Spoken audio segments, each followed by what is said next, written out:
At this time, I'd like to invite the Honorable Mayor Joe Hogsett up for some remarks.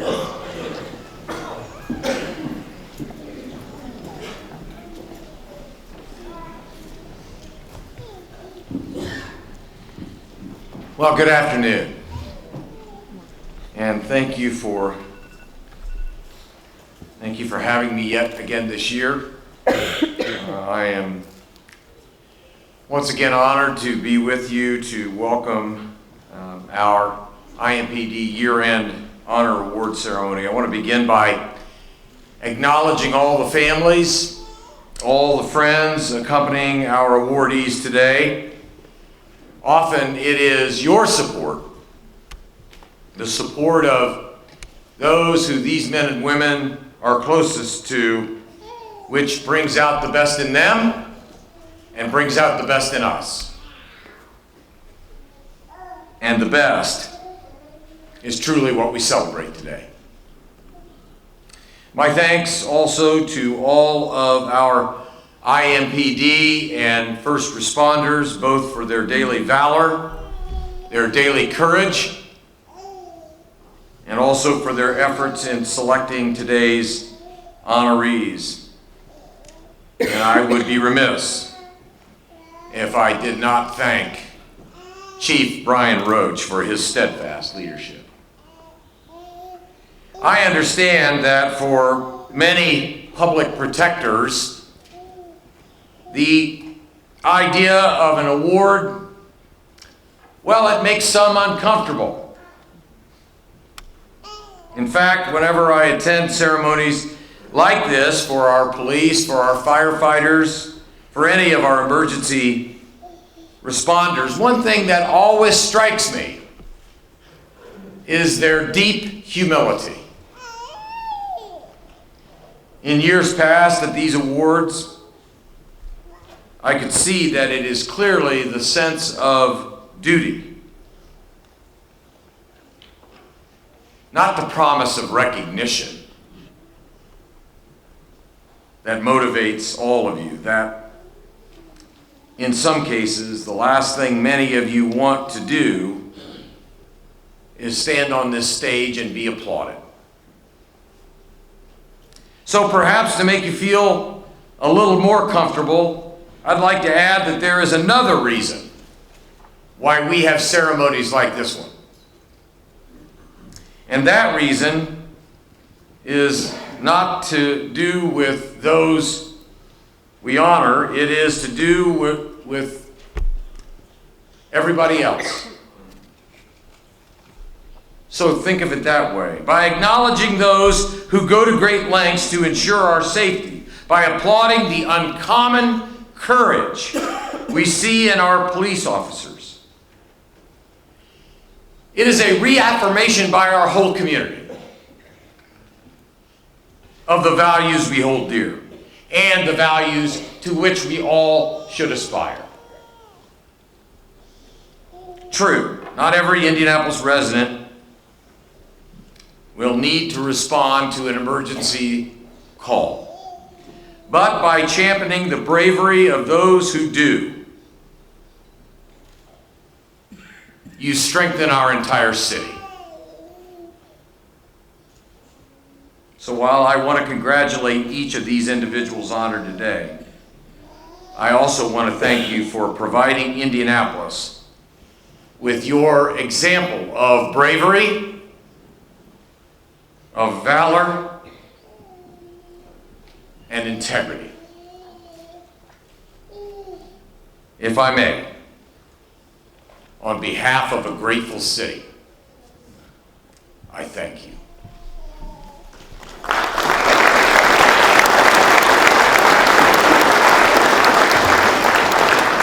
Thank you, Mayor.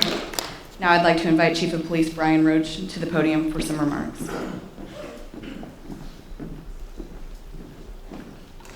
Good morning. Thanks for being here. First off, let me just say a few words of thankfulness for the families and the officers that are here today. Also the library for giving us this facility. They continue to do that, and we're so appreciative of that. Donna Forbes is running around here. She helps put all this together. Sergeant Grace Sibley, this is your first time and you started out well, so hopefully it'll still go well. I appreciate the opportunity to be here. Also, we're going to have Emily and Raphael, who will be our MCs in their respective channels 6 and 13, and for all they do for us and both the citizens and then their continued support of the police department. I think oftentimes when we get involved in our day-to-day activities, I think most of us fail to actually recognize and fully understand the things that people do for us. Every morning I get a summary from the commanders of each one of the districts of the things that went on the 24 hours before. And one of the first things I do in the morning is read that. And that allows me to constantly start my morning appreciating the number of things that officers do. Today we're going to spend a little bit of time, recognize a few individuals for a few moments. When I think about all the things that you all have done, your choice to be part of public safety, your choice to day in and day out give back to the community. And when you think of that, those daily incidents, they may not mean much to you, but they really impact those people on the other side. But if you take that number of daily incidents and you multiply that by the number of years that you serve, and so you continue to do those things hundreds and thousands of times throughout your career. And I think oftentimes we forget about that and we miss that. So today, along the lines of how the mayor was speaking and the things that he shared with you, today is an opportunity to recognize a few of you for a few of those hundreds and thousands of moments.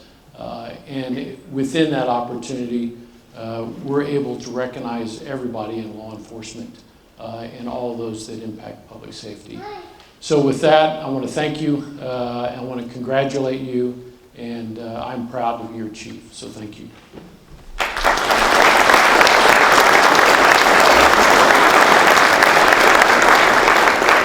Thank you, Chief. We're going to begin with a slight deviation from our normal program. I would like to invite to the stage two guests from the United States Secret Service, Acting Special Agent in Charge Andrew Campion and Retired Special Agent in Charge Paul Dvorak. I would also ask that the following individuals come to the stage as well. Chief Brian Roche, Marion County Sheriff Carrie Forstall, Chief William Reardon with the Indianapolis Airport Police, Dr. Dan O'Donnell, Chief of IMS. Good morning, everybody. It's our privilege to be with you here today to represent the Secret Service at this year's awards ceremony. The Secret Service recognizes that when one of our protectees visits any city, it requires an extraordinary amount of cooperation and resources from our local public safety partners to ensure a successful visit. Our no-fail protective mission would be almost impossible to accomplish without the help of our local public safety counterparts. As many of you are personally aware, each visit requires a significant amount of preparation, sacrifice, and extended work days. I'm extremely proud to reflect on the hundreds of successful protective visits to Indianapolis over 2 decades and 5 administrations, and what we have been able to accomplish together, all of which is directly attributable to the dedicated men and women represented here today. The Indianapolis Field Office is thankful for the unique relationship we have with the Indianapolis Metropolitan Police Department. And as everyone here with us today can attribute, we have had to work more closely than ever over the last few years, as Indianapolis is home to now Vice President Michael Pence and his family. It was in recognition of this relationship, Paul, in cooperation with Major Mahone, developed a special pin officers can wear in their uniform to show they have provided support for both a presidential and vice presidential visit to Indianapolis, spanning all the way back to President Clinton and Vice President Gore. Additionally, in recognition of the support they have received from their local partners, INPD will be issuing pins to Marion County Sheriff's Department, the Airport Police Department, and Indianapolis Emergency Medical Services. In conjunction with the pins officers will wear, Paul and I are presenting certificates of appreciation from the Secret Service to the over 200 officers who are being recognized for their support to our protective mission. On stage with us now to receive the certificates on behalf of their departments is your Chief, Brian Roche, Marion County Sheriff, Sheriff Kerry Forstall, Indianapolis Airport Police Chief, Chief Bill Reardon, and Chief of Indianapolis Emergency Management Services, Dr. Dan O'Donnell. I personally just want to say thank you for all of your support, gentlemen. We truly could not do our job without your help. And if I could just deviate from my speech for a moment, just to give extra context to our appreciation. We average almost a visit a month to this district, and we're in current preparation for a visit. We already know of another visit that's going to occur later on this month, and one then in December as well. So, as someone who's relatively new to the Indianapolis area, I'm just hitting my 2-year mark, having come down here from Chicago. I can truly say thank you for all the support that everybody offers. It's truly unique, and I truly do appreciate the support that all of you offer. And so, gentlemen, thank you very much. Thank you very much.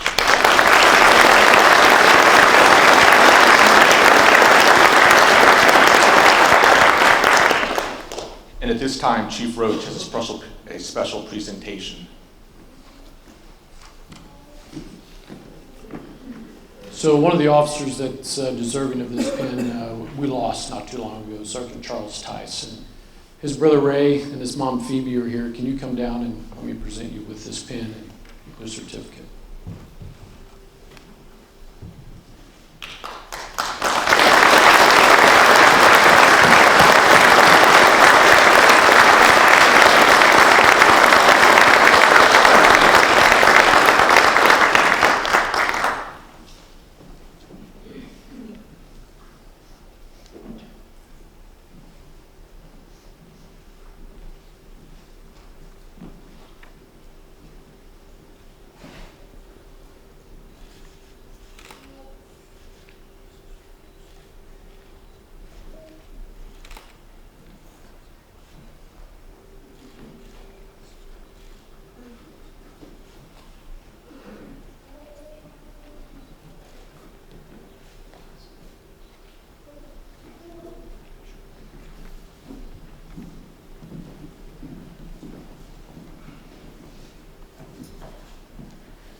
One quick note before we begin our program.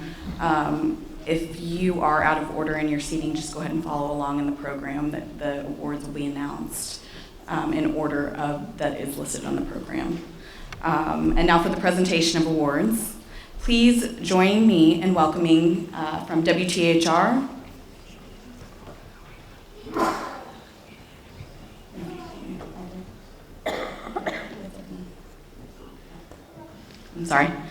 from WTHR, Emily Longnecker, and from WRTV Channel 6, Rafael Sanchez.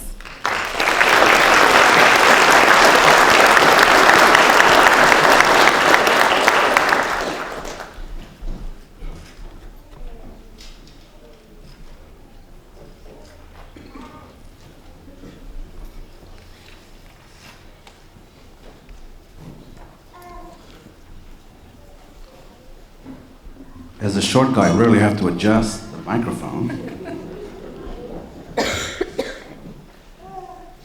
Before we begin, ladies and gentlemen, a number of housekeeping rules. This is a great day. in which we'll honor many of your colleagues, friends, and family. But in this social media age where everything is now Facebook Live, I ask you to shut it down, because there's some officers in the room that are obviously undercover. So it would be inappropriate for any one of us to expose that. So if you've taken any pictures, delete them. My colleagues in the media don't mean to censor you, but if you've taken any crowd shots of folks sitting, delete those pictures. Please focus your attention on those receiving the awards at the front, because we'll let you know whom can be shown and whom cannot. That way, we get no one in trouble. And that's in our newsrooms. We know sometimes our producers will just put video on television. Let's not expose that today to my colleagues in the media. So if you shot something before this program has begun, just don't use it until we tell you so. You will see Emily and I on occasion, because we are on the clock.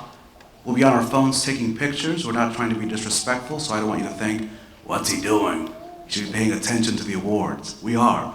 We're going to take some pictures and send them out. So I wanted you to know that in case you were wondering what's happening. Why is he looking at his phone? Also, there are many names, and so we've done our best not to butcher anyone's names, but Emily speaks Italian and I speak Spanish. Your name may sound Italian or Spanish today, because some names, God bless you. So we're going to do our best, but if you hear something crazy, it's because we're doing our best. When Donna calls, where's Donna? When Donna calls, you got to do. And Donna called several months ago to say, would you take part in this year-end ceremony? And I said, Donna, of course. And so on occasion, I had the opportunity to go back home. I'm originally from New York City, and took some friends back home to give them a tour. And of course, we went to visit the 9/11 memorial and the site. And for me personally, as I prepared for this day, it reminds me that when you visit that hollow ground on what is the darkest moment in our modern era, you're reminded as you walk around and you remember the stories of the civilians on the planes, the first responders on the ground. You're really reminded of the best in American values. You're reminded of all the good stuff, despite all the incivility and the haters and all the stuff that weighs us down, all the good stuff that makes us just Americans. And then when you come back home to Indianapolis, you represent those values. Those of you who wear that badge every day, whether in blue, green, or brown. Your jobs are complicated, they're not easy, but they're vital. They're vital. And so for the folks that can't be here today, the regular folks that are working as well, I say to you that you're appreciated, though sometimes you're wondering, come on, Sanchez, are you kidding me? You are. The majority of people have your backs, and so thank you for what you do. And today we're going to recognize and praise the very best among you. And so we look forward, Emily and I, to sharing their stories, sharing their moments that have brought them here today. Emily? Yeah, thanks, Raphael. Just to echo a little of what Raphael said, we get to see many of you out in the field all too frequently. We're on one side of the police tape, you all are on the other. We're both working, and in those instances, it is just never a good occasion. So I'm honored to be here on this occasion, helping to celebrate some of your greatest moments and greatest achievements. So thank you for having me to be a part of this. I really appreciate it. I hear there's a baby in the room, which is the sweetest sound of joy. Do not remove that child from the room. We all could use joy in our lives, so if the baby cries, that's okay. It's A-okay. The Certificate of Appreciation given to a citizen. The Certificate of Appreciation is awarded to citizens or members of other law enforcement agencies who render valuable or courageous assistance to members of the Indianapolis Metropolitan Police Department.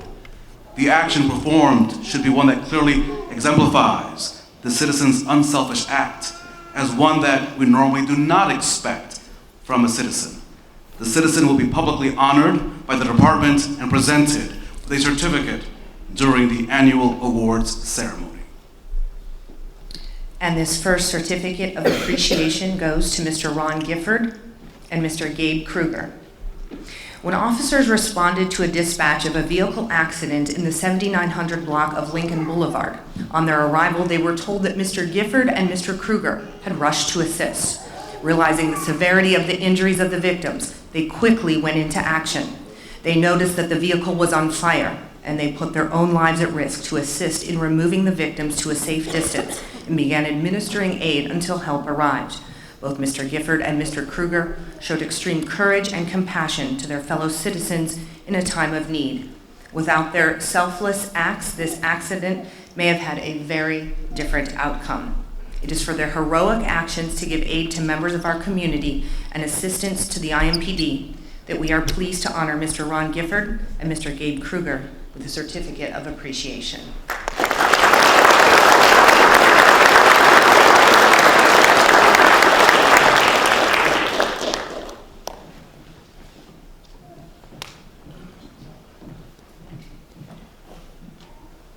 Unable to attend, but we'd like to express our gratitude for their work. A certificate of appreciation will await Mr. Vincent Hicks, Mr. Russell Phillips, Mr. Andrew Gibson, and Mr. Jesse Slaw. Can we give them a round of applause?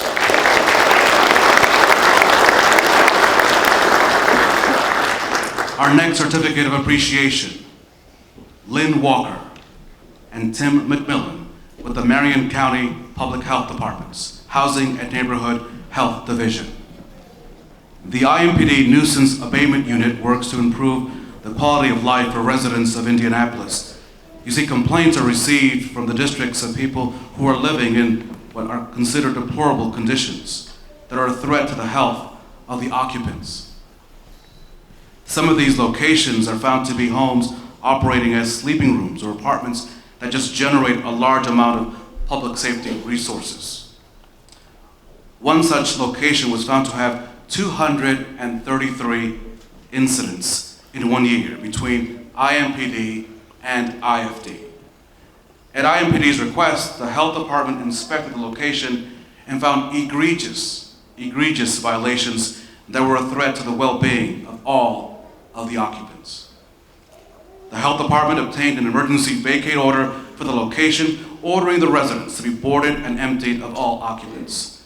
This is just one example of the actions taken by the Housing and Neighborhood Health Division that are beneficial to the citizens of Indianapolis as well as to IMPD. The team has supported the efforts of the abatement unit for several years now. They are an asset to IMPD, improving the quality of life in this city. Today, we are happy to honor Ms. Lynn Walker and Mr. Tim McMillan on behalf of their team from the Marion County Health Department Housing and Neighborhood Health Division with this certificate of appreciation.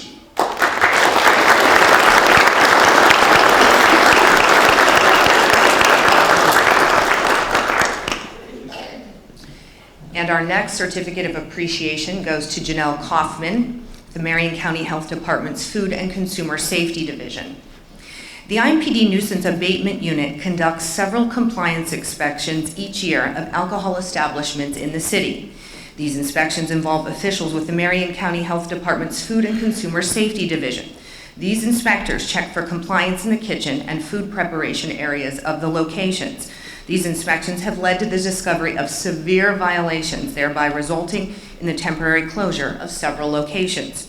During a February 2019 inspection of 6 alcohol locations in the Northwest District, health inspectors issued 76 violations. In addition to planned inspections, emergencies arise several times a year, resulting in the execution of search warrants for illegal after-hours locations that are preparing food without a license. Janelle, who is the administrator for the Foods Division, is always willing to provide staff when requested. One example of such service was a search warrant executed in August at an after-hours location. The location was inspected at 4 a.m. and ordered closed. After it was clear there were no permits and there were serious health code violations inside. Several handguns and illegal narcotics were recovered from the locations as well. Today, we are also happy to honor Ms. Janelle Kaufman on behalf of her team from the Marion County Health Department's Food and Consumer Safety Division for their continued support of the IMPD and the IMPD Nuisance Abatement Unit with a certificate of appreciation.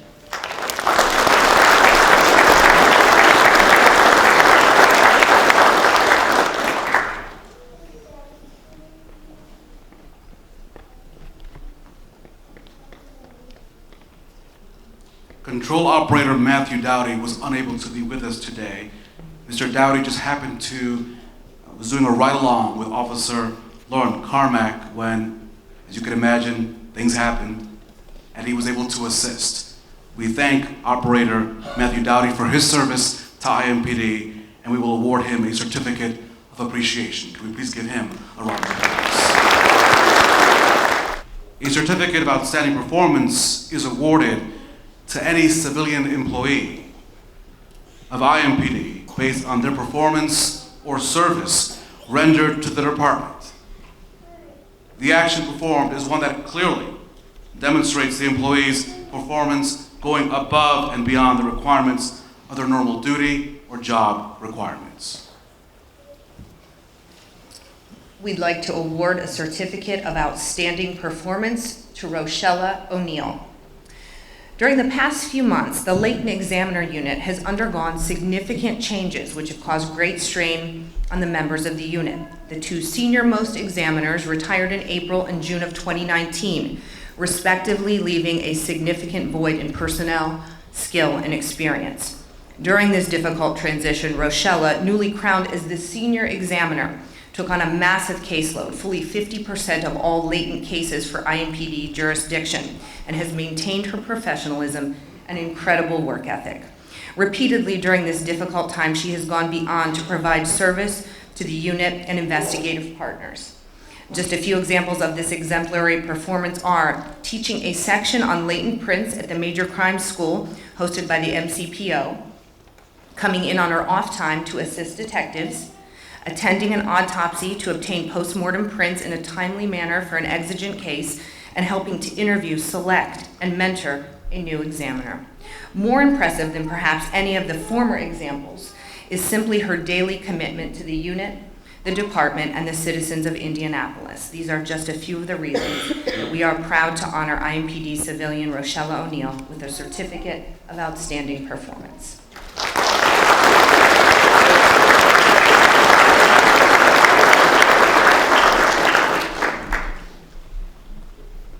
The unit citation for a sworn officer or civilian.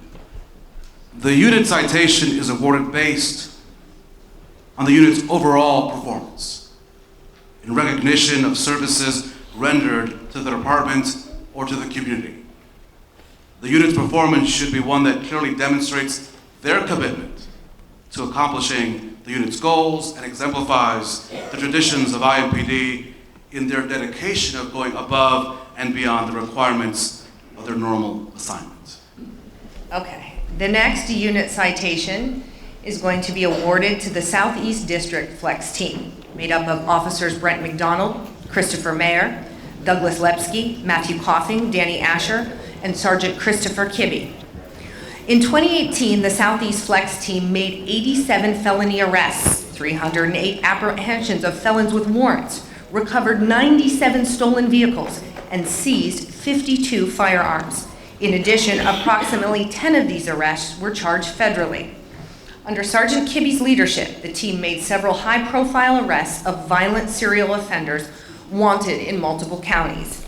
As of May this year, the team has 38 outright felony arrests and 62 felony warrant arrests, 16 firearms seized, and 33 stolen vehicle arrests and/or stolen vehicle recoveries. In addition to all of the proactive crime-reducing police activity conducted by the Flex Team, they engage in a multitude of other law enforcement strategies. So in a typical month, per se, they will join the Marion County Probation Department to conduct probation sweeps. Part of the Flex Team's proactive approach is to investigate repeat violent offenders and the constant pursuit of those wanted felons. Coupled with that focus on felony crime, the team's ongoing top priority is removing firearms from the streets. And if they stay on their current track, they will have, to put this in perspective, they will have seized over 100 handguns in the past 2 years. One of the finer non-traditional qualities of the SE Flex Team is when they look beyond the scope of their assigned work to assist those in need, whether that's helping a local family on the district or a critically injured officer who is physically unable to work and struggling to pay bills and provide for his family. They seamlessly blend service and performance, and in a way that always reflects positively on themselves and the IMPD. It is for these reasons and more that we honor the Southeast District Flex Team with a unit citation.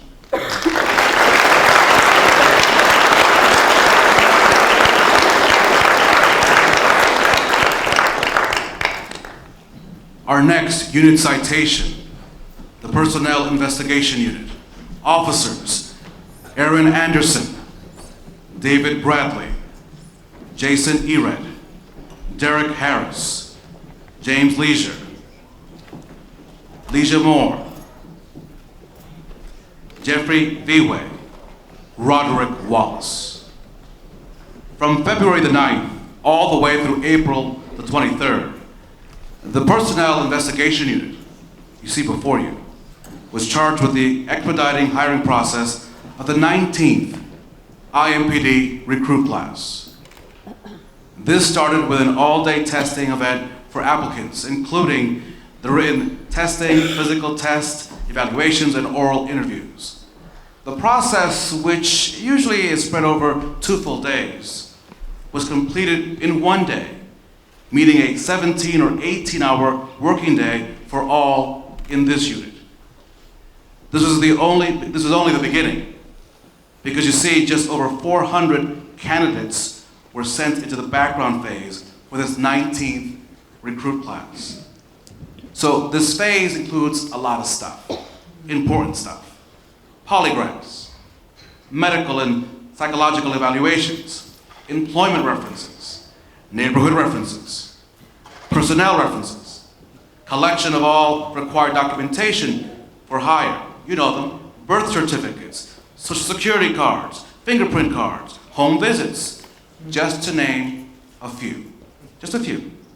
Without hesitation, the investigators tackled that challenge that the department had placed right in front of them head on. What normally takes 8 months to finish was completed in an amazing 2.5 months to meet the deadline set forth by the Civilian Police Merit Board and the IMPD Pension Board. This was done by sacrificing many weekends with family and usage of their own free time for the good of the department. Minimal overtime was used, as most were able to adjust their schedules or flex off. In the end, not only did the unit meet the goal of finding 80 qualified candidates for the class, they exceeded the goal by having an astonishing 87 candidates confidently accepted by the Merit Board. During this same time frame, the unit took on additional duties above the sworn backgrounds. They assisted with 32 retirement separations by collecting the equipment for those leaving the department. This task in itself is a huge undertaking that one would not believe until they have personally done it. The unit further, Emily, exemplified themselves by completing 33 civilian backgrounds and special police power checks without any hesitation. The unit tackled the challenge that the department had placed in front of them head on once again without any complaint. And for these reasons, on this day and many more, the department gladly presents a unit citation to the Personnel Investigations Unit.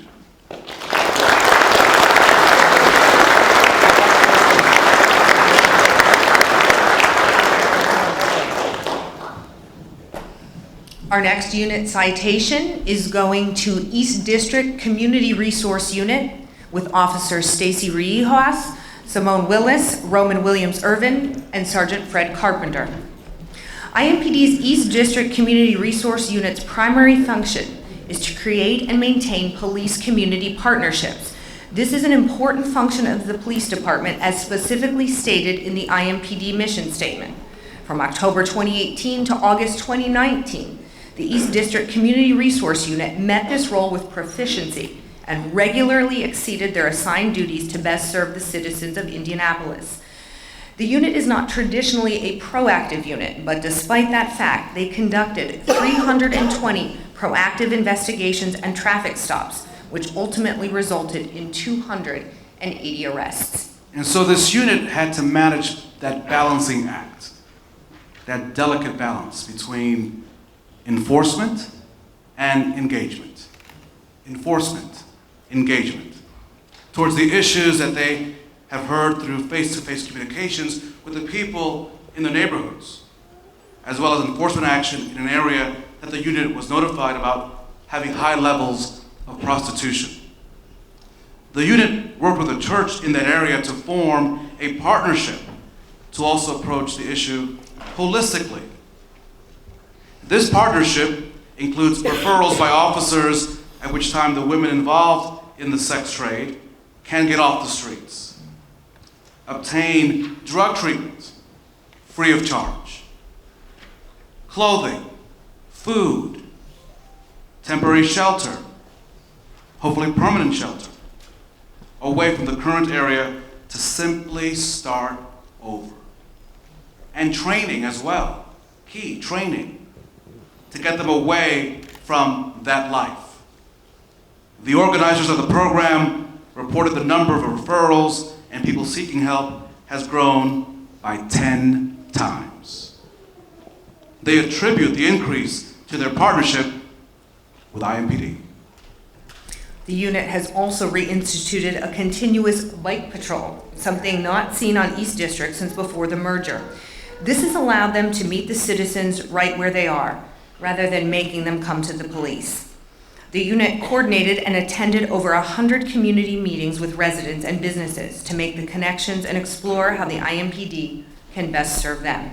They definitely live up to the name of resource, and we are pleased to honor the East District Community Resource Unit with a unit citation.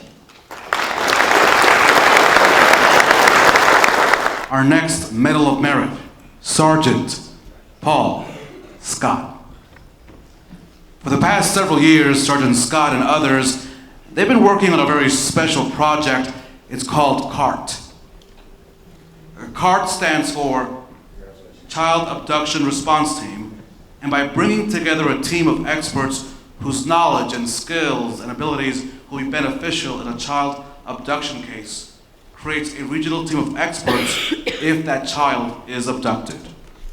A CART team does not exist anywhere in our state, but several other major metropolitan areas have teams in place across the country. You see, CART brings many police agencies with experts on missing persons, forensics, prosecutors, coroners, the FEMA Task Force search dogs, a state clearinghouse, the National Center for Missing and Exploited Children, federal agencies, air support, and many, many more assets into an area to assist the primary investigating agency. The development of a team to be headed by INPD's missing persons will be the first of its kind in the state and bring over 25 agencies together should a child be abducted or reported missing. So Sergeant Scott has been busy reaching out and meeting with officials from at least 8 counties, including sheriff's departments, police departments, county prosecutors, and many, many more, talking about CART and bringing them together, as well as several university groups on board with this idea. As a result, he has had a final meeting with the head of CART training and agency representatives, and moving the plan for a CART team in central Indiana from paper to reality. After the training for agencies occurs later in the year, those who come on board will go through a detailed certification and training regimen. And by the first of next year, INPD will lead the way for the first ever CART, Child Abduction Response Team. That first deserves a round of applause, yes? Yes.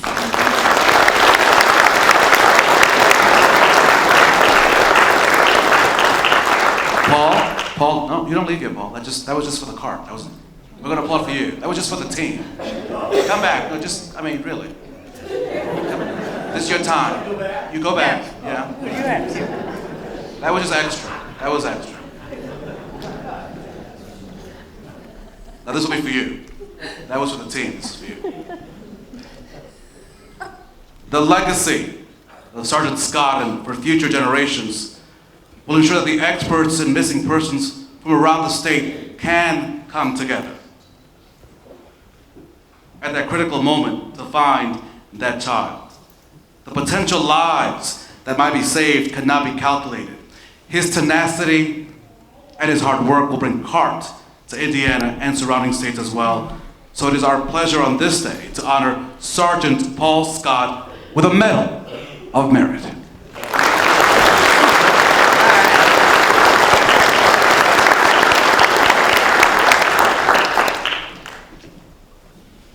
Our next award is the Medal of Bravery. The Medal of Bravery will be awarded to an officer for an act that places the officer in personal danger during the saving of a human life.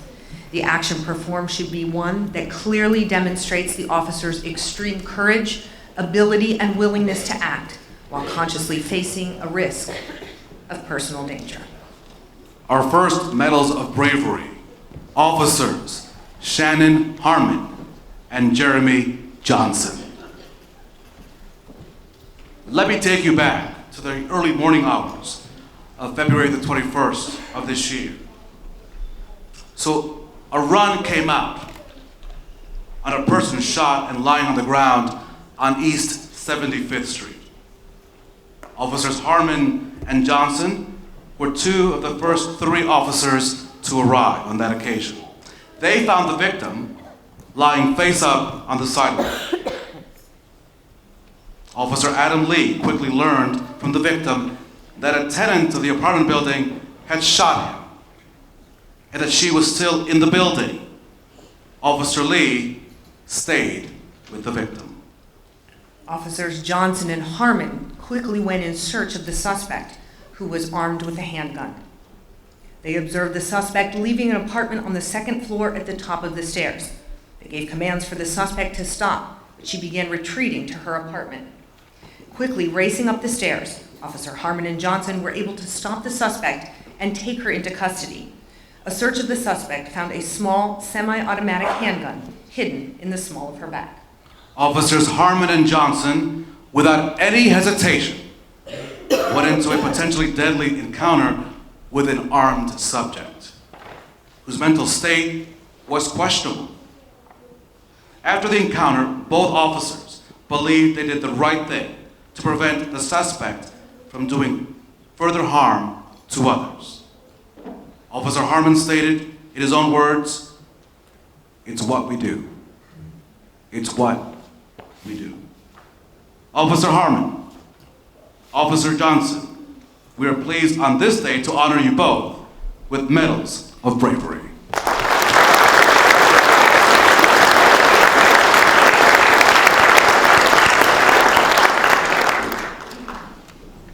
Our next Medal of Bravery is to be awarded to Officers Marshall Burkebile, Kelly Cohan, and Gregory Brinker. On September 7th, 2018, Officers Burkebile and Cohan responded to a Check the Welfare run on the 2400 block of Kelly Street. On arrival, the officers saw a partially open door and black smoke coming from an apartment.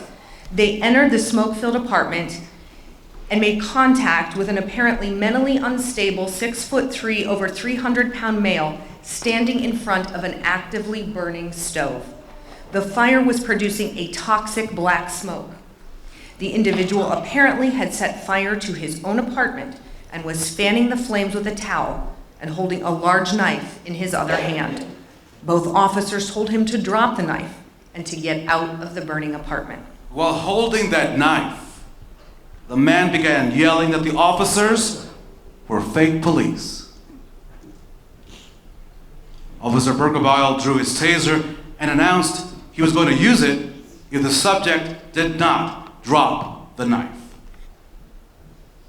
The man did drop the knife and walked towards the door. However, instead of coming out, he again said the officers were fake police and sat down on the couch in that burning apartment. Fearing for his safety, the officers attempted to pull the large, non-compliant man out of that burning apartment. The man pulled as hard as he could away from them. Both officers together could not control his violent resisting due to his bulky size. The fire still burned. The fire worsened. And they struggled to get the man to safety to the point of near exhaustion, even as they were in danger of being overcome by the smoke and those flames. It was then that Officer Brinker arrived in the smoke-filled and burning apartment and found Officer Berkebile and Officer Callahan becoming overcome by smoke and struggling with the resisting subject. Officer Brinker quickly jumped into the fray. It took the strength of all three officers to get the combative man into handcuffs and pulled to safety. Although exhausted and partially overcome by smoke inhalation, these officers began to evacuate the apartment building. Their selfless and courageous actions went beyond. Officer Marshall Berkebile, Kelly Callahan, and Gregory Brinker, we are pleased to honor you with the Medal of Bravery.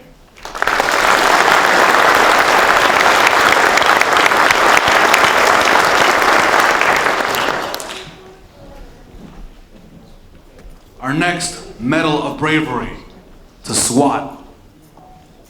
Officers Jerome Barker, Clinton Streeter, Jeremy Stewart,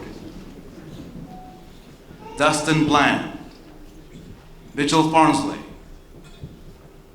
Matthew Early, Clinton Ellison, Kenneth Coombs, Jeffrey Barras, Justin Reese, Daniel Henson, Vincent Marshall, Matthew Jones, Lee Rabenstein, William Amberger, Arthur Sibley II, Brett Bosma, Sergeants Aaron Barnum and Philip Belfer.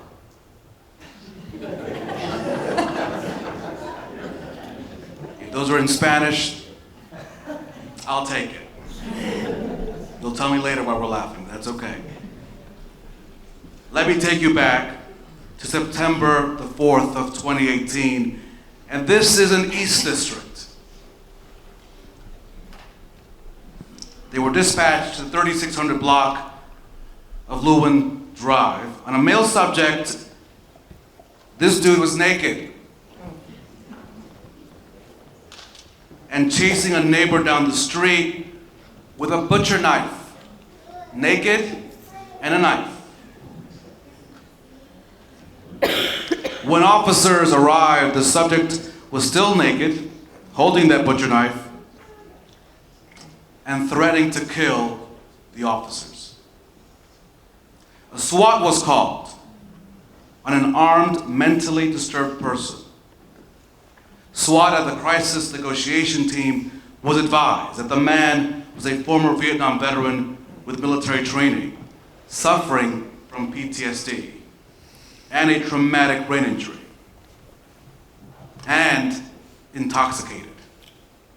He stood 6'4" and over 200 pounds. His daughter was on the scene and stated that her father had been previously arrested and convicted for battery and strangulation of his ex-wife. It took 9 officers to bring him into custody. Containment teams were set up around the residence and several families displaced to ensure their safety. The crisis team tried to make contact, but he would not respond or pick up the phone. His daughter also tried to talk him out. This went on for 3 hours with no response. SWAT would need to come up with a tactical resolution. As they were formulating a plan, they saw movement in one of the bedrooms. Since it was the least intrusive option and would minimize confrontation with the man, the deployment of CS tear gas was the first option. The teams could see the subject and saw that it had no effect on him. Since this didn't work, the SWAT team would need to go into the house full of CS gas to make apprehension.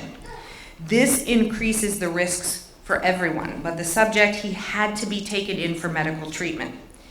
Even though the CS gas had no effect on the subject, it would on the SWAT team members. They would have to work in a gas environment with gas masks, which increases the risk to the officers. This was going to be no small task. It would need to be precisely choreographed to ensure everyone's safety. Other options were executed, but to no avail, the final plan put into place that eventually allowed these officers to take this disturbed and dangerous man into custody was extremely labor-intensive and mentally demanding, and too involved to explain in a short time here today. However, this incident took 9 hours on a very hot and humid night in Indianapolis. It is a testament to the professionalism and to the bravery of the SWAT team. All the officers listed risked serious injury to save a life. They understood what they were there for, which is the motto of the SWAT team, to save lives. And on this day, the department is pleased to honor them with the Medal of Bravery.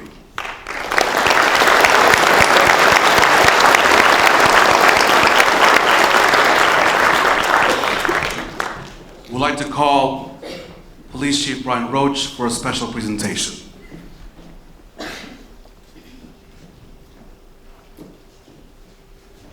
So one of the things you get to do as Chief of Police is go out of order. All of you know, or many of you know, that we've, last couple of years, we've done a great job of looking at our history. And oftentimes when we look at our history, we identify some things that maybe we could have done better 30, 40 years ago. And sometimes there's an opportunity to change that. Leo Blackwell, can you come down? You and your family and your office.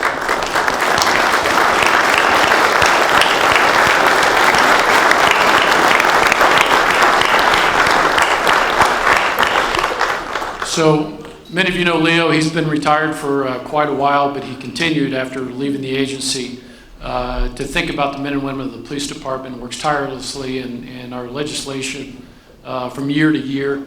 And I wanted to recount a story for you. Patrolman Leo T. Blackwell, September 10th, 1975. On this date, 3 young men entered the 7-Eleven store at 555 Fairfield Avenue about 8 a.m. They threatened to blow a cashier's head off unless she opened the safe, which could only be opened by a key kept by Brinks. Patrolman Leo Blackwell, responding to a holdup alarm, walked about 15 feet into the store when he saw 3 men armed with shotguns and handguns.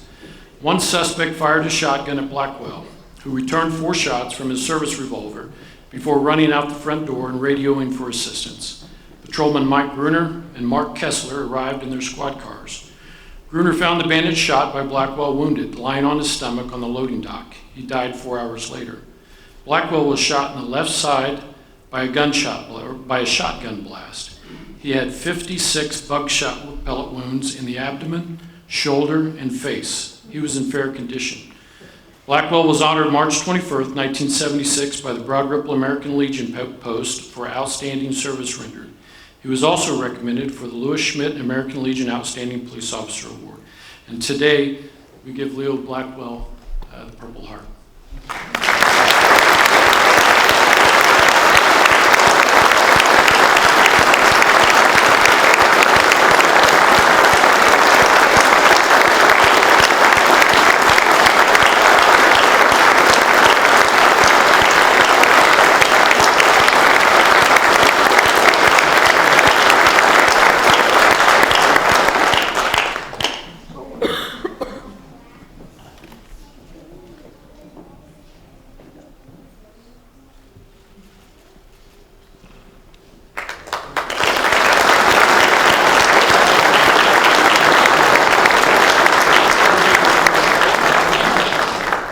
Our next medal will be the Medal of Bravery, awarded to Officer Austin Crowe.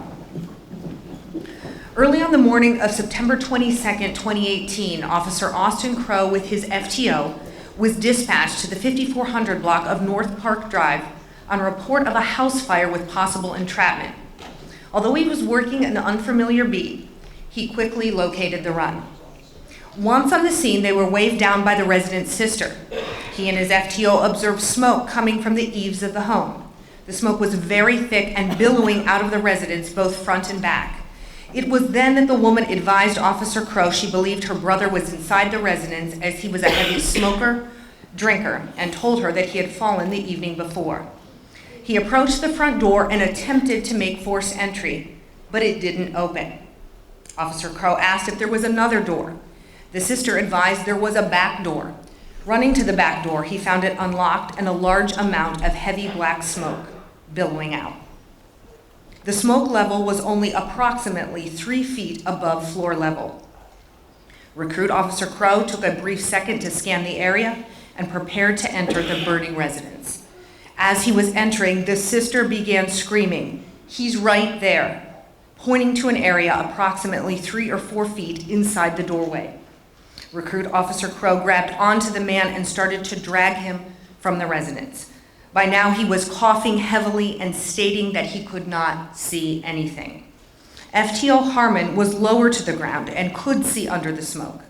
FTO Harmon recognized that the man was already deceased and advised Recruit Officer Crowe to back out of the residence and allow IFD to take over as they were arriving on scene. Recruit Officer Austin Crowe demonstrated the exemplary heroism by selflessly placing his life in extreme danger to save another. And we are pleased to honor him with the Medal of Bravery.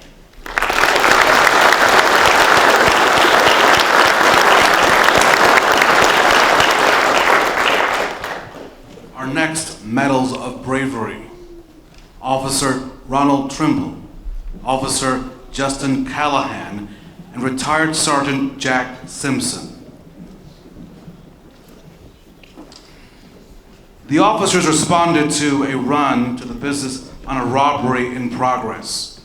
The manager shared that the suspect had entered the store with a gun and had taken an employee to the back of that store. Sergeant Simpson was first to arrive on the scene. He observed that the suspect inside the store, and fearing for the safety of the customers and employees, entered the business and confronted that armed male subject. The suspect, seeing Sergeant Simpson, had a drop on him, fled to the back of the store, and exited on the east side doors. Officers Trimble and Callahan saw the suspect exit the store, and they gave chase to this armed suspect. After a brief foot chase, Officer Trimble was able to tackle the suspect and, with the help of Officer Callahan, take him into custody. A handgun was located near the doorway of that business. The suspect had a prior conviction for robbery and a current warrant for armed robbery with injury. By all descriptions, these officers responded in a calm, professional manner as trained through the department, and their actions prevented this situation from ending differently for an armed robbery suspect, employees, and civilians in that store. Each of these officers put themselves at risk for the safety for members of their community they have been sworn to protect and serve. So on this day, Officers Ronald Trimble, Justin Callahan, and Retired Sergeant Jack Simpson, we honor you with a Medal of Bravery.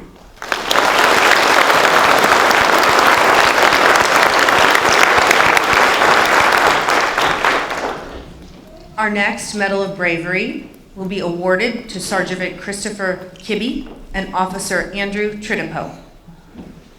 Early on the morning of September 30th, 2018, Sergeant Kibby advised of numerous gunshots coming from behind a bar on downtown District. With shots still being fired, he and Officer Trudeau ran through the parking lot towards the gunfire. At the rear of the parking lot, which was not well lit, approximately 4 individuals were standing between cars. Shots were still being fired from the alley towards South Pennsylvania Avenue and from South Pennsylvania toward the alley, when officers observed a male with a handgun standing in the alley. As they approached the individual with the handgun, shots were still being fired toward them from South Pennsylvania. Both Sergeant Kibby and Officer Trudeau remained extremely composed and immediately gave the suspect commands to drop the weapon. Both officers were only a few feet apart from the suspect when they verbally engaged him. The suspect complied and they were able to gain control without incident. They later discovered the individual was not a suspect in the shots fired. Sergeant Kibby's and Officer Trudeau's actions during this incident were in the highest tradition of IMPD. Both men showed exceptional courage and composure by running towards an active shooter. Upon encountering a potentially dangerous and armed suspect in a chaotic environment, they continued to remain calm and composed and diffused a potentially tragic incident. We are pleased to honor Sergeant Christopher Kibby and Officer Andrew Trudeau with the Medal of Bravery.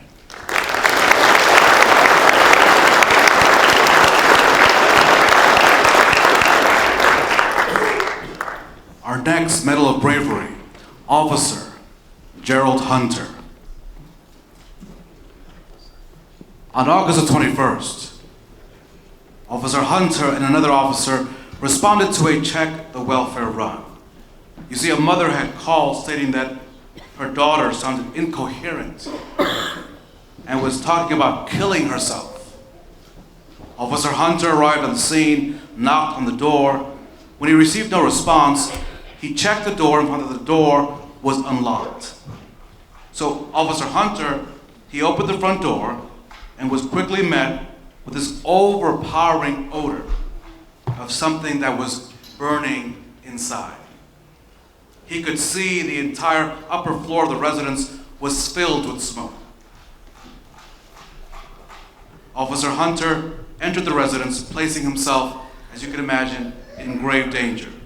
He checked the residence and located the woman upstairs, unconscious.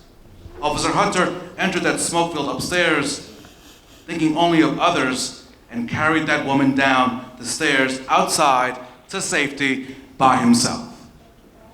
He also saved the woman's small dog from inside that residence.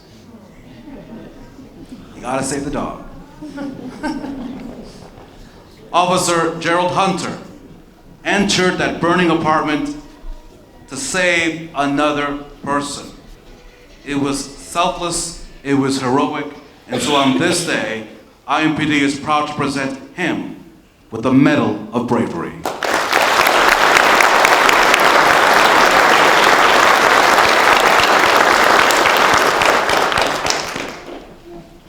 Next, we are going to award the Medal of Valor. The Medal of Valor will be awarded to an officer for an act that exemplifies exceptional heroism or courage upon being confronted by a potentially dangerous adversary.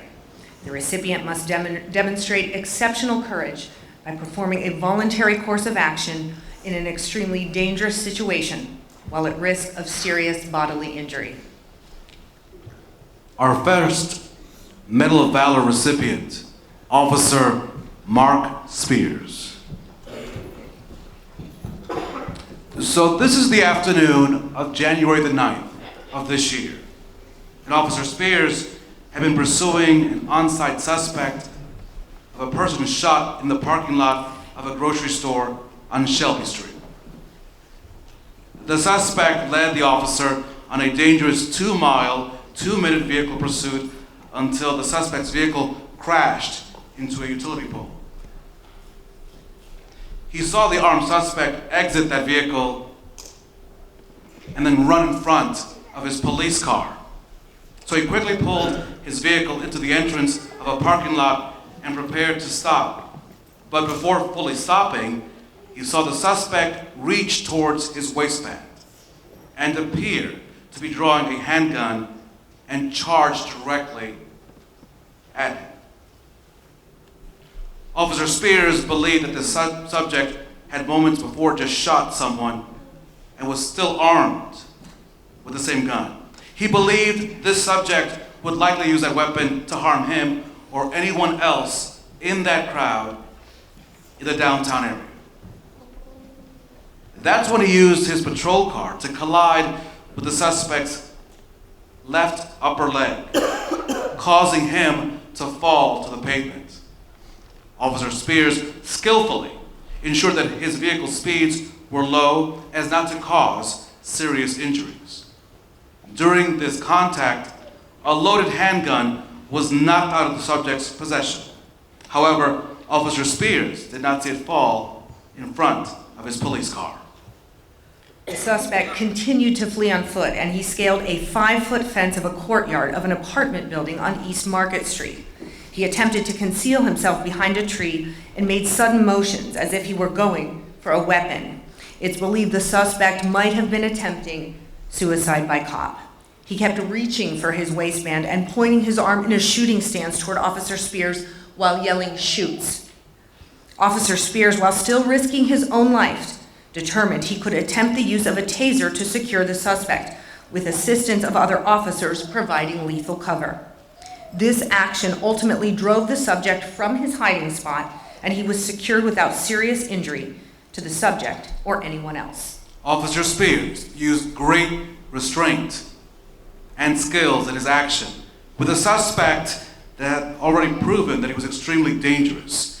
Due to his skills on that day, his experience on that day, his commitment on that day to protect human life, Officer Marc Spears was able to use a less than lethal force to end a very dangerous situation. And so IMPD gladly honors him on this day with the Medal of Valor.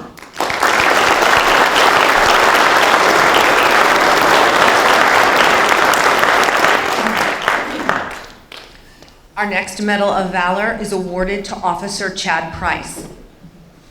Southeast District officers received a radio run on a disturbance between a son and father. Dispatchers advised the son had stepped out of the residence and the father, who was mentally unstable, was inside and armed with a rifle. Moments later, the caller reported hearing gunshots from inside the 3-story apartment building. Officer Price was working off duty nearby for University of Indianapolis PD and responded to assist. Speaking with the son, he learned the man was mentally unstable, and weeks earlier, at the request of a counselor, the son had taken several firearms from the father's residence. So during this incident, the father came to the son's apartment to retrieve what was described as a rifle and several handguns. An argument started, and the son, were concerned that his father was acting dangerous and unstable. He advised Officer Price he heard 2 gunshots after he left and was concerned that his father would do something dangerous with the weapons or shoot himself. As he waited for assisting officers, he saw the father walking from between the buildings. Officer Price, knowing the father had access to those handguns and to that rifle, was now focused to take action. Seeing him, the man began to run. Officer Price ordered him to stop. He refused and fled towards the entrance. This was a multi-story building. Officer Price, in foot pursuit, was still alone. The man ran upstairs. Officer Price was fully aware that handguns were described to him, as well as a rifle, were possibly inside of that apartment. He was also under the belief that the man was in possession of a handgun taken moments earlier from an apartment. To prevent the man from entering that apartment, Officer Price grabbed and pulled him away from the apartment doorway and down one flight of stairs, where a violent struggle took place. He took the man to the floor, but the man struggled to get back on his feet.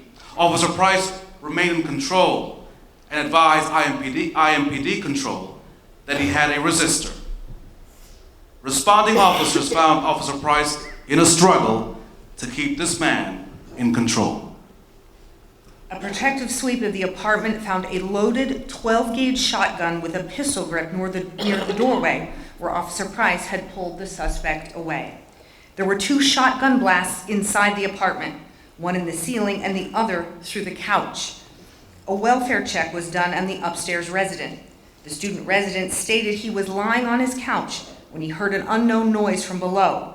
It was then discovered that the shotgun blast had gone through the ceiling and into the student's apartment and struck the table that was only 4 to 5 feet away from where the resident was laying on the couch.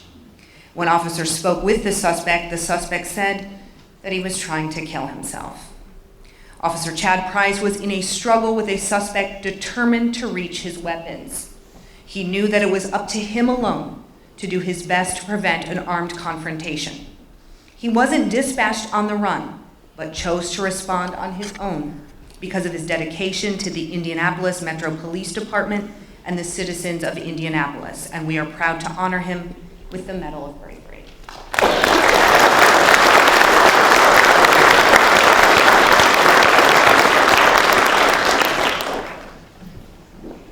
Our next Medal of Valor. Officer Michael Hill. So this is back in June, early in the morning. And Officer Hill was working an overtime detail on the downtown district. He was alerted by a supervisor of a possible fight in the area of South Pennsylvania Street and South Street. He responded to the 300 block of South Meridian Street and saw people running. He then heard a gunshot and saw a flash, which got his attention, as you can imagine. It was then that he observed the victim fall. He also observed the suspect with a gun and ordered that suspect to drop the weapon. The suspect then fled from Officer Hill, and Officer Hill pursued on foot. He was eventually able to catch up with the suspect and ordered him to the ground. He detained that suspect. Unfortunately, the man Officer Hill saw fall did not survive his injuries. Officer Hill, without regard for his own safety, took immediate action by getting out of his police car to pursue, confront, and detain an armed and dangerous suspect in what was determined to be a homicide. He was also able to provide investigators by giving a clear description of what he observed. This same suspect was a person of interest in another homicide investigation. Officer Hill displayed tremendous courage in pursuing an armed suspect that had just shot an individual, and he did so in the face of extreme danger to himself. And it is for this action that we honor him with the Medal of Valor.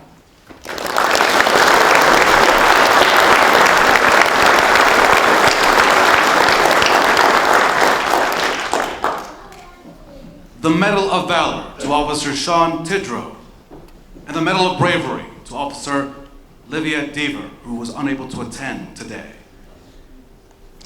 So let me take you back to November the 13th of 2018, 2:45 in the morning.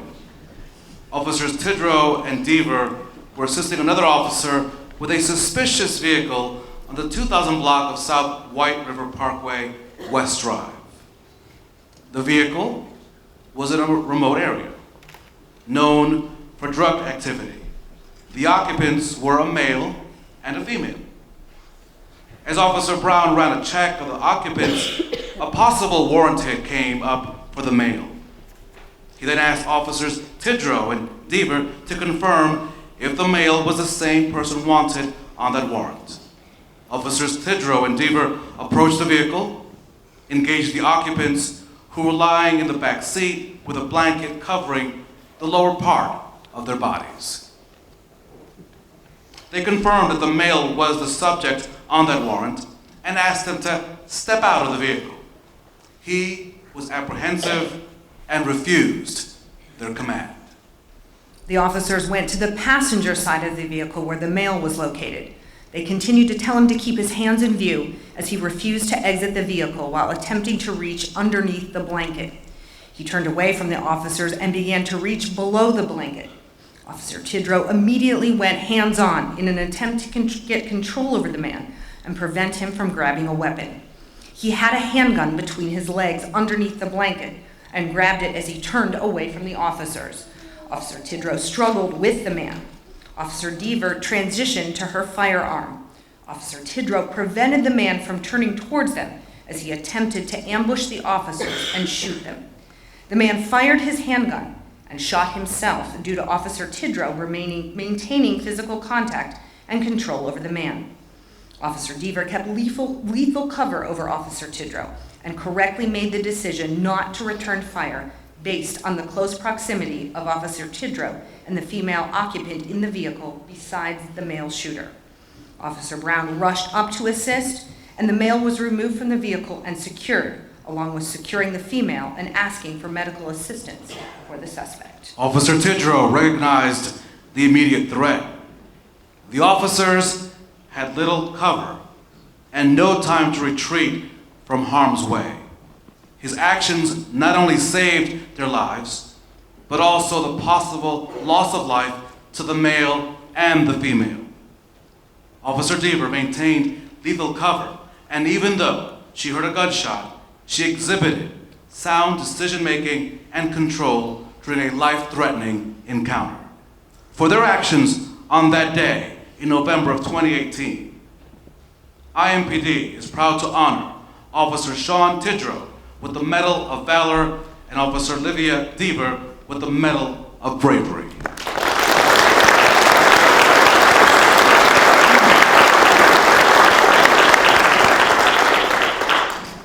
We'd like to present the next Medal of Valor to Officer Craig Anderson.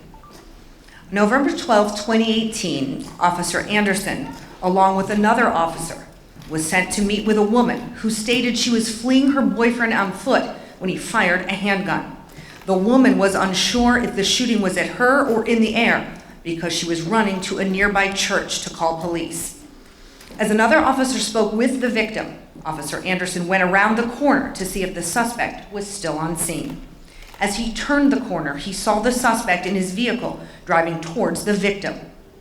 Unsure if the suspect was trying to flee or continue his assault of the victim, he stopped his car in the path of the suspect. Knowing that the suspect may be armed, he exited his vehicle, displayed his service weapon, and told the suspect to stay in the car and show his hands. Unknown to the officer, the suspect was a convicted felon, which included a conviction for battery with a deadly weapon,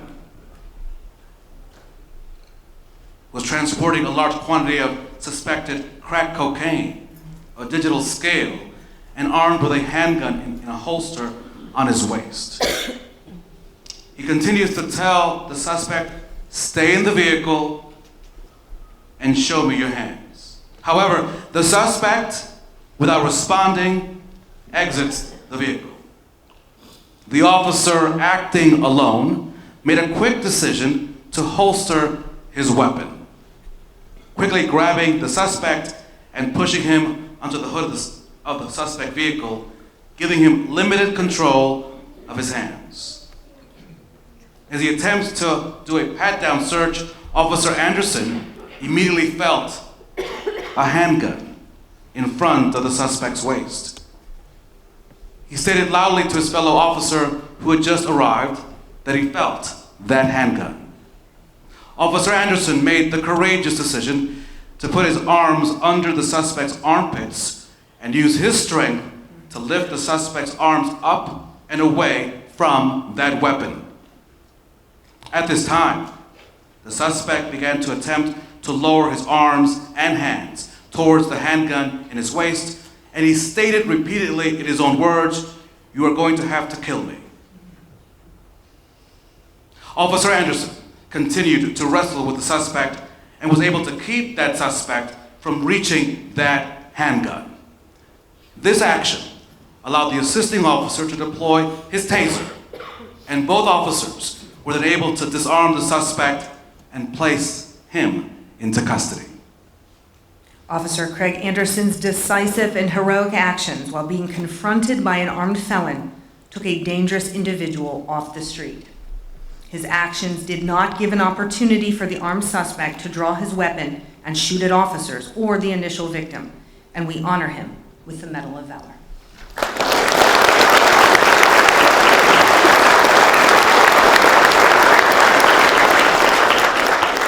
Our next Medal of Valor, Officer Timothy Elliot, who was unable to attend, and the Medal of Bravery to Officer Corey Shin. So this is back in February of this year, the 3rd day of February. and Officer Shin took an invasion of privacy report in which the suspect was allegedly armed with a handgun. You see, the following day, as he was familiar with the suspect, he began searching for him. Around 3:30, he came up on a disturbance on the 2700 block of Raider.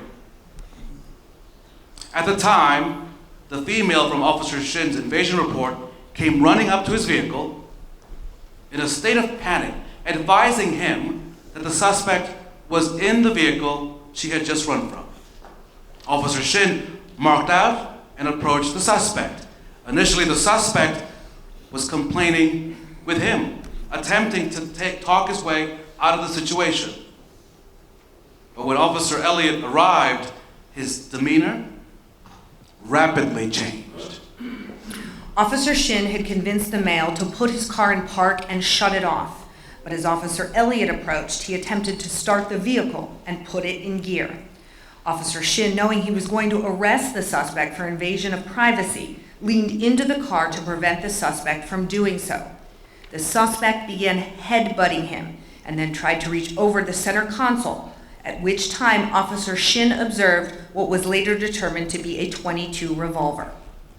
Officer Shin shouted "gun," so Officer Elliot was aware. Officer Elliot drew his taser and deployed it in on the suspect, allowing officers to pull the suspect from the vehicle. As the suspect came out of the vehicle, Officer Elliot was forced to lose the third point of taser contact, at which time the suspect grabbed the taser. After a struggle, Officer Elliot lost possession of the taser, but was able to activate the safety prior to doing so. As the fight intensified, the suspect attempted to deploy the taser on Officer Shin, as he was actively assaulting the officers. After an intense altercation, officers were finally able to get the suspect handcuffed. It was later determined that the suspect was a serious violent felon in possession of a handgun. It was further determined that the suspect had kidnapped the victim at gunpoint. Because of this incident, multiple felony charges were filed. It is impossible to speculate beyond a doubt the intentions of that suspect. It is very plausible that had Officer Shin not been looking for the suspect, that her kidnapper may have killed the victim.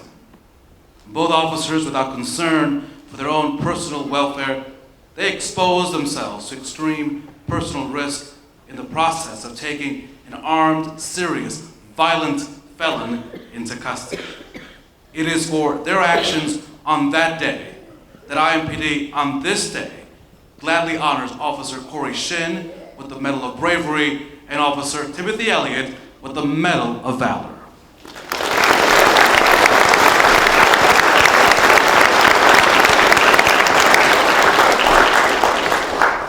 Next, we would like to award the Medal of Valor to Officer Ian Peterson, the Medal of Bravery to Officers Jonathan Horlock and Christopher Bennett, and a Certificate of Appreciation to Homecroft Reserve Officer Matthew Baker.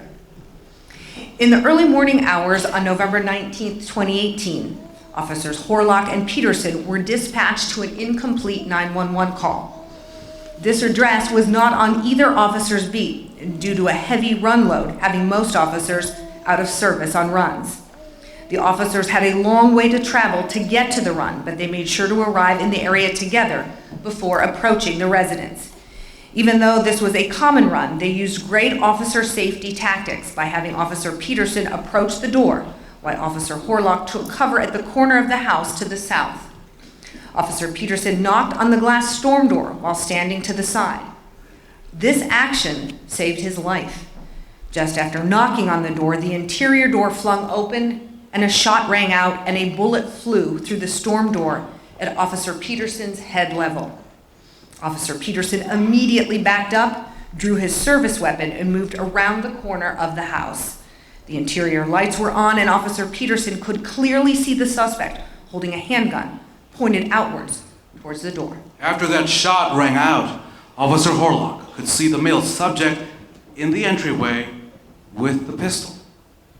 Fearing for their lives, both officers simultaneously engaged the suspect with clear lines of sight. After returning fire, they paused and found better cover. There was no return fire. By now, Officer Bennett had arrived and taken a perimeter position. During this time, Control received a 911 call from a female inside the residence stating that her boyfriend had been shot and refused to give any more details. Shortly thereafter, a female came out the door and began to walk across the yard. She was asked if there was anyone else in that house. She stated she shot her boyfriend and kids. She ran across the street where she was met by another officer. The decision was made to secure that house due to there still being children inside and an injured person who needed medical attention. Officers Bennett and Horlock prepared to enter the residence. At this same time, Homecroft Reserve Officer Baker ran up to assist officers.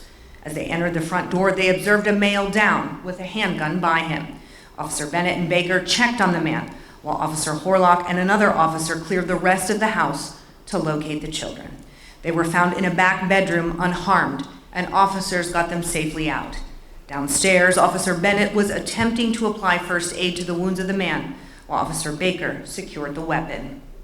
Officers Horlock and Peterson showed their professionalism in how they handled this situation. After the first round was fired, both officers reacted with determination and clear judgment. Though the loss of life is tragic, these officers' decisive actions saved each other's lives and quite possibly the lives of the other occupants of the residence. For the reasons mentioned, we honor Officer Ian Peterson with the Medal of Valor, and Officers Jonathan Horlock and Christopher Bennett with the Medal of Bravery, and Homecroft Reserve Officer Matthew Baker with the Certificate of Appreciation.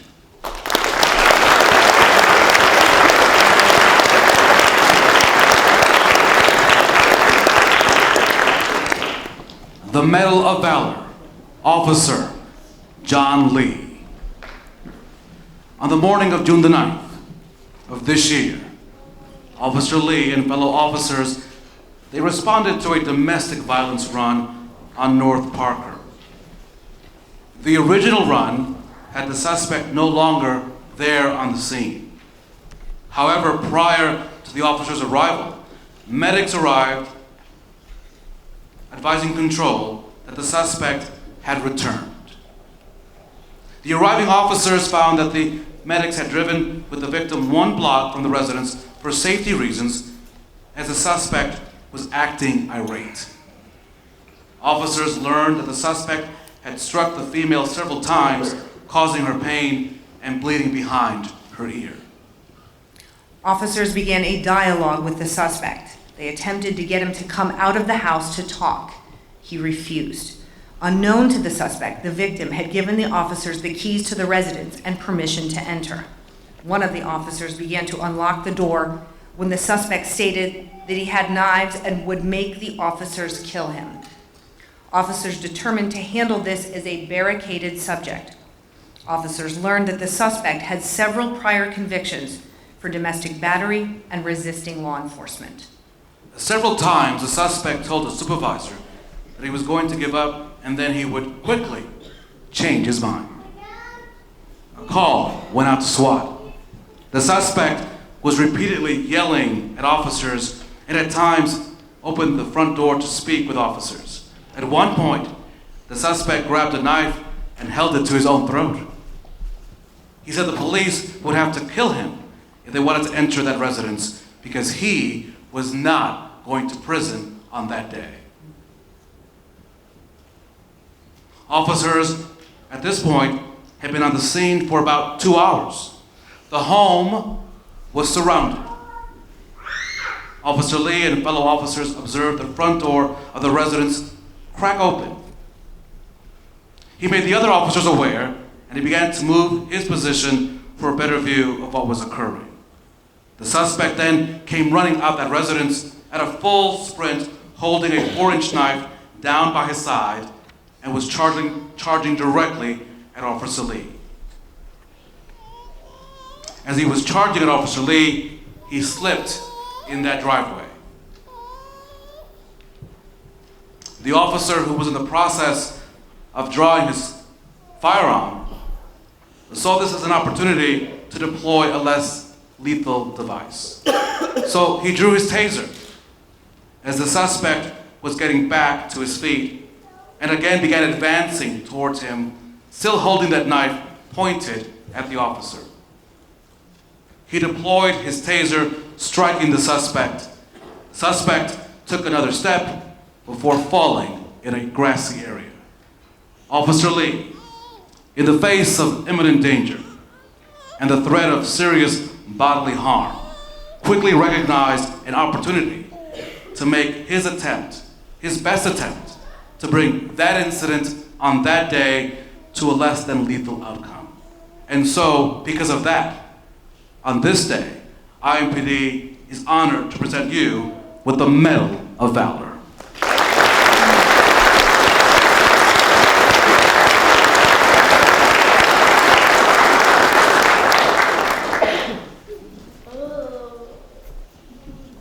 Our next award is the Purple Heart.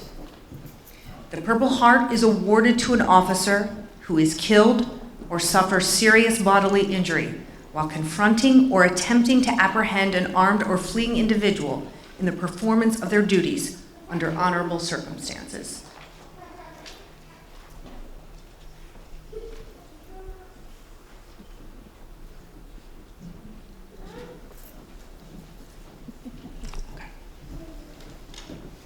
This first Medal of Valor and Purple Heart is awarded to Officer Eric Rosenbaum.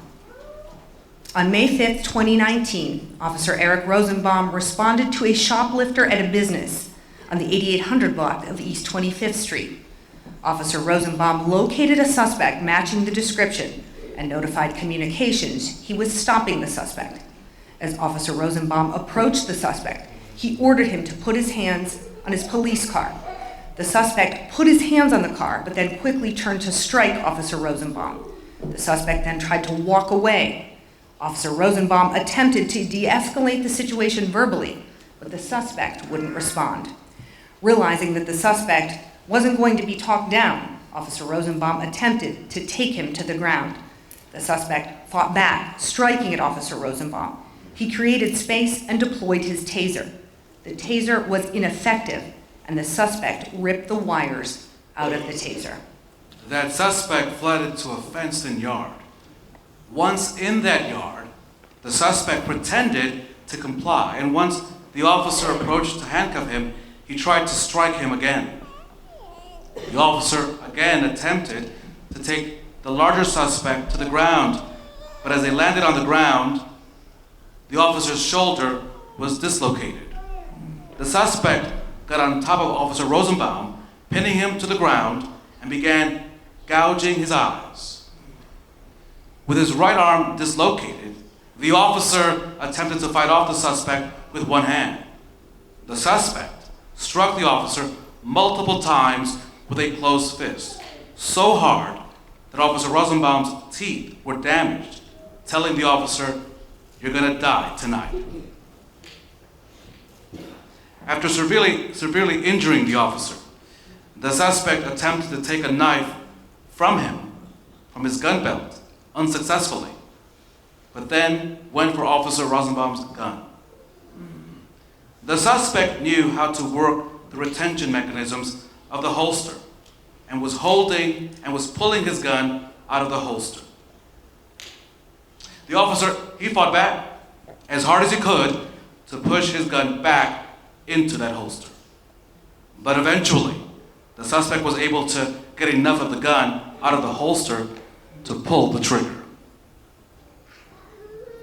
shooting the officer in the leg.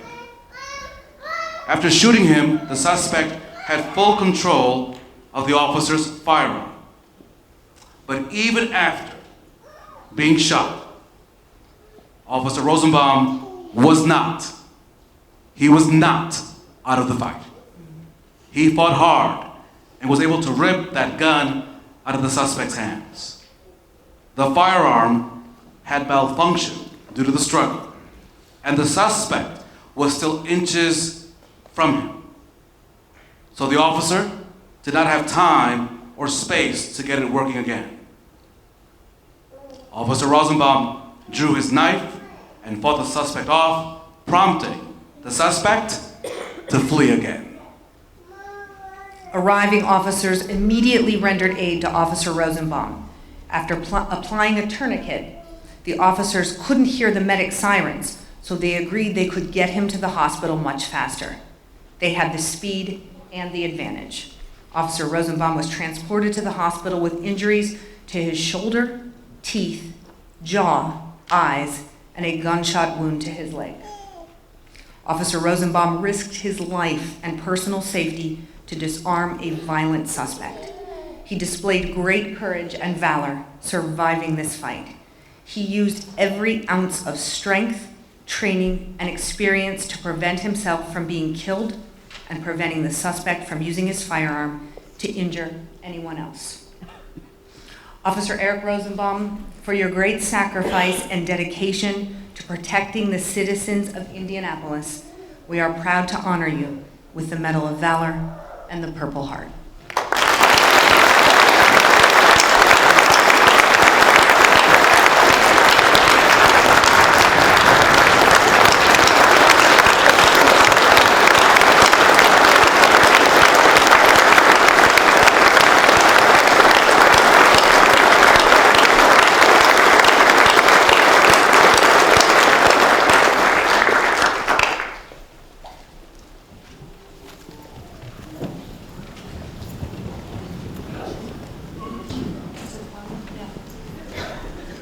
Chief Roche, I think it's your turn to come to the podium.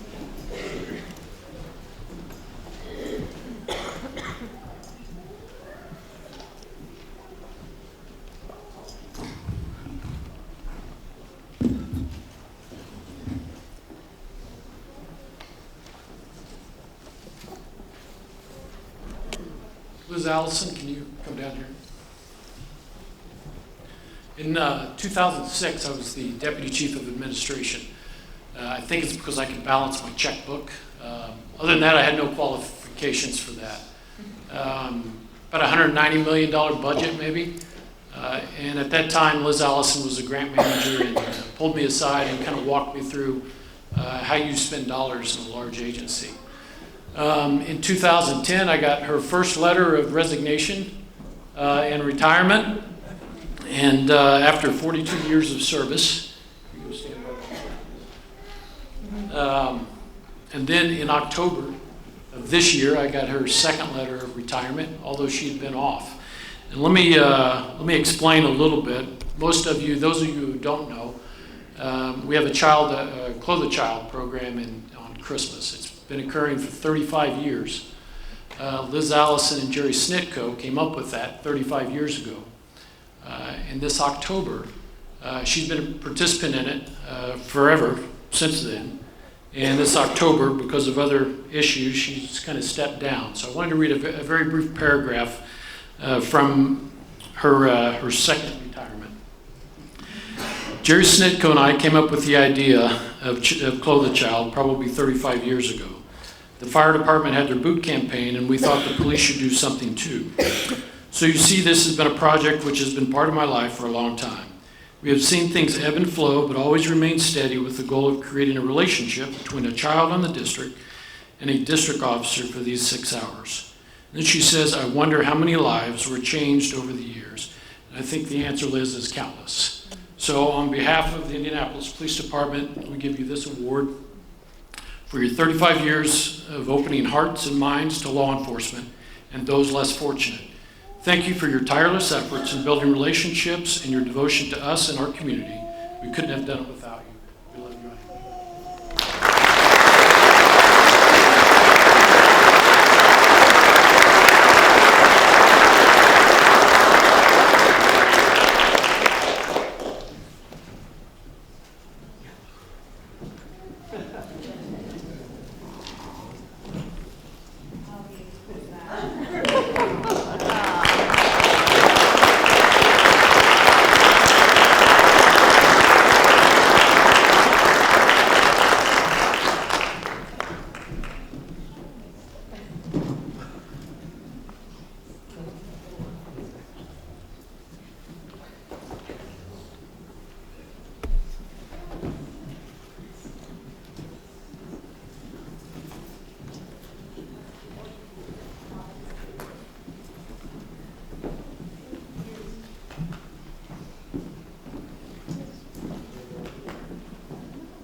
We'll help you up those stairs, ma'am. Stand by.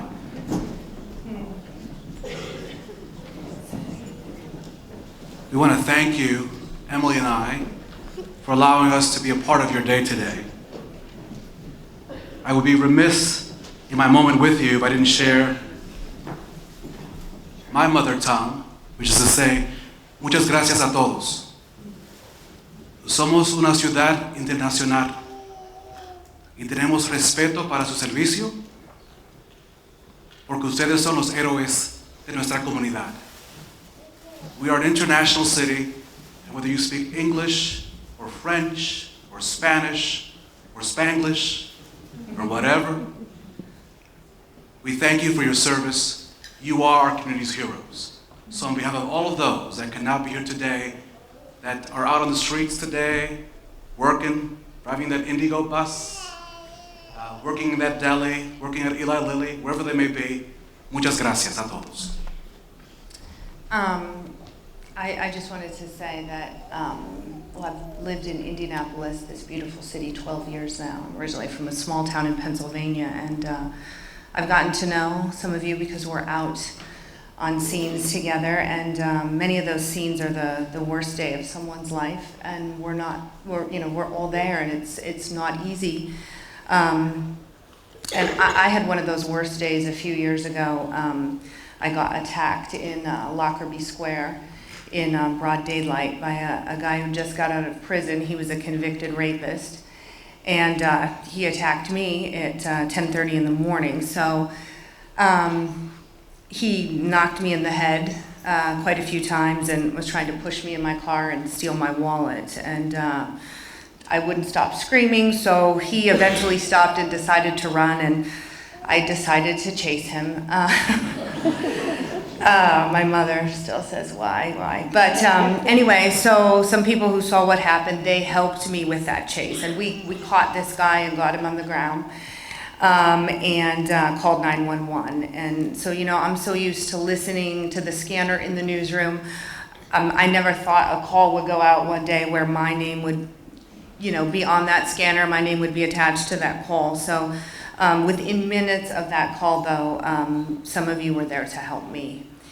And I've thought about that day a lot since then, more than I probably would like to admit. And I thought about the officers on that call that came that day a lot. And I just want to say thank you again. I'm used to covering stories, and I never planned to be a part of a story that day.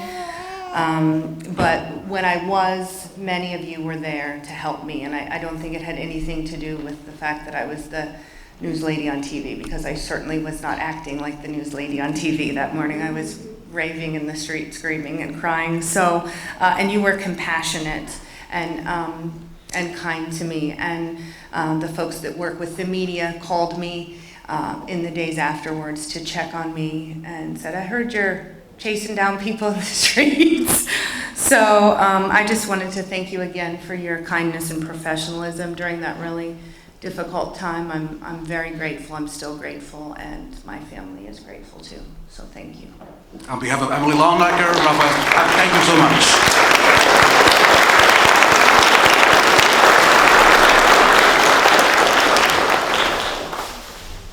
Really quickly, we have one quick unexpected presentation. I'm Officer Smith. This is Officer Bellows. We're here for Officer Rosenbaum. We were there on his tragic day. We got together and decided we wanted to do something quickly for him. I was one of the officers that was there at the end. And these were the handcuffs that were used to handcuff. I won't even mention the name of the suspect that shot Officer Rosenbaum. So we wanted to present this with him. I want to give a lot of credit also to my wife. She helped a lot with designing the plaque here.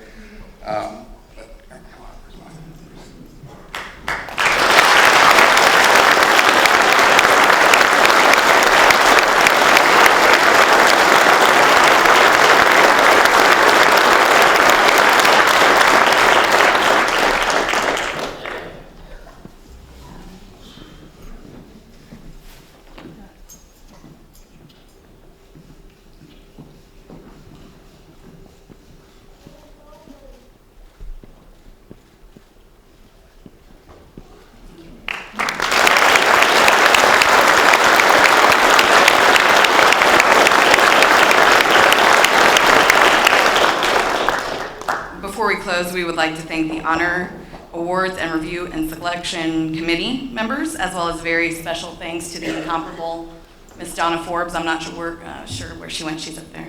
Thank you, Miss Donna, and congratulations and thank you to everyone for coming. Let's have one more round of applause for all of our awardees. I would like to invite Chaplain Patricia Holman back to the podium for the benediction. Following the benediction, we will have refreshments upstairs in the Riley room.